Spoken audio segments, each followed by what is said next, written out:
അസ്സലാമു അലൈക്കും വറഹ്മത്തുള്ളാഹി വബറകാതുഹു. പ്രിയ സഹോദരങ്ങളെ,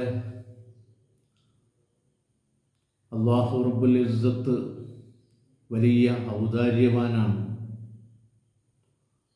അല്ലാഹു അവൻ്റെ റഹ്മത്തും അവൻ്റെ ഔദാര്യവും നമുക്ക് നൽകിയിട്ടില്ലായിരുന്നു എങ്കിൽ നാം ഒന്നും ഈ നിലക്ക് ഇവിടെ സന്തോഷത്തോടെ ജീവിക്കില്ല. കാരണം ഉടമയായ റബ്ബിനോട് നാം ചെയ്യുന്ന തെറ്റുകുറ്റങ്ങൾ അത്രമാത്രമുണ്ട്. എല്ലാ തെറ്റുകളും കണ്ടിട്ടും മനസ്സിലാക്കിയിട്ടും അടിമയോട് അവൻ കാണിക്കുന്ന സ്നേഹം നിങ്ങൾ ആലോചിച്ചു നോക്കൂ. എത്ര തെറ്റ് ചെയ്താലും ഉമ്മാക്ക് മകൻ തന്നെയല്ലേ.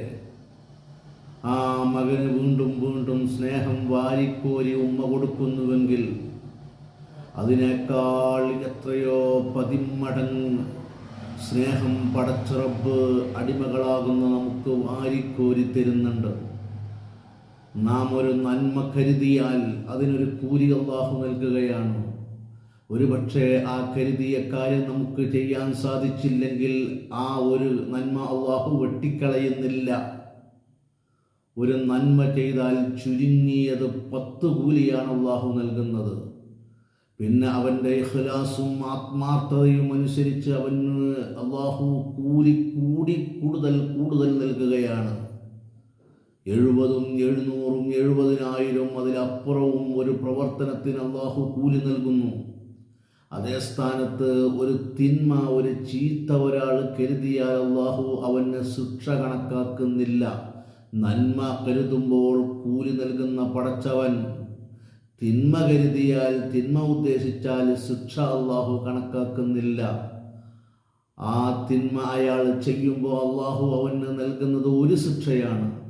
നന്മ ചെയ്യുമ്പോൾ ചുരുങ്ങിയത് 10 നന്മ 10 കൂലി അല്ലാഹു നൽകുന്നുവെങ്കിൽ തിന്മ ഒരാൾ ചെയ്യുമ്പോൾ ഒരു ശിക്ഷയാണ് അല്ലാഹു നൽകുന്നത്. ഇത്രമാത്രം കാരുണ്യമാണ് നമ്മുടെ റബ്ബ്. ആ റബ്ബിനെ അനുസരിച്ചും സ്നേഹിച്ചും അല്ലാഹുവിനെ ആദരിച്ചും ജീവിക്കേണ്ടത് നമ്മുടെ കടമയാണ്. മറ്റുള്ള ഗുണ്ടകളെ പേടിക്കും പോലെയുള്ള പേടിയല്ല പടച്ചോനെ പേടിക്കേണ്ടത്.